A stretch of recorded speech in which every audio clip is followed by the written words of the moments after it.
Hello friends, welcome to சிசிஸ் kitchen. இன்னைக்கு என்ன பார்க்க போறோம்னா மட்டன் குழம்பு பார்க்க போறோம்.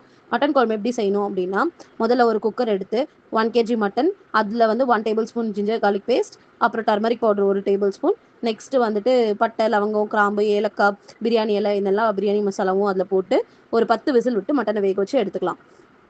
எனக்கு வந்து 10 விசில் பத்துச்சு. நீங்கள் வந்து உங்களுக்கு தேவையான இது வந்து போட்டுக்கோங்க. தேவையான அளவு மட்டன் எவ்வளோ உங்களுக்கு வந்து எப்படி வேணுமோ அந்த கன்சிஸ்டன்சியில் நீங்கள் விசில் விட்டு எடுத்துக்கலாம். அது கூட கொஞ்சம் உப்பு போட்டு விசில் விட்டு எடுத்துக்கோங்க. நெக்ஸ்ட்டு அது வேகிற டைம்குள்ளே நம்ம எல்லா மசாலாவும் அரைக்கணும். இப்போ நான் வந்து மிக்சியில் ஒரு 10 சில்லு தேங்காய், அது கூட கொஞ்சம் கசகசாவும் கொஞ்சம் சோம்பு போட்டு நல்லா அரைச்சி நைஸாக அரைச்சி எடுத்துக்கிறேன். நெக்ஸ்ட் ஒரு பேனில் கொஞ்சமாக ஆயில் போட்டு வெங்காயத்தை நல்லா வதக்கிட்டு, அது கூட இஞ்சி பூண்டு பேஸ்ட்டு, தக்காளி இதெல்லாம் போட்டு நல்லா வதக்கிட்டு, தக்காளி நல்லா வதங்கிறதுக்கோசரம் கொஞ்சம் மஞ்சள் தூள் உப்பு போட்டு வதக்கிறேன்.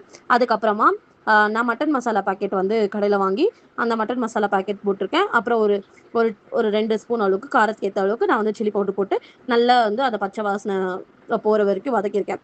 அதுக்கப்புறமா இந்த வேக வச்ச மட்டனை வந்து அதில் போட்டு நெக்ஸ்ட்டு அது கொஞ்சம் நல்லா வதக்கின பிறகு நான் அரைச்சி வச்ச தேங்காய் அந்த பேஸ்ட்டை வந்து அதில் போட்டு நல்லா ஒரு 20 to 25 மினிட்ஸ் கொதிக்க விட்டு ஆஃப் பண்ணி எடுத்துட்டோம்னா, கொஞ்சம் மேலே வந்து கொத்தமல்லி தூவி இறக்கிட்டோம் அப்படின்னா மட்டன் குழம்பு ரெடி.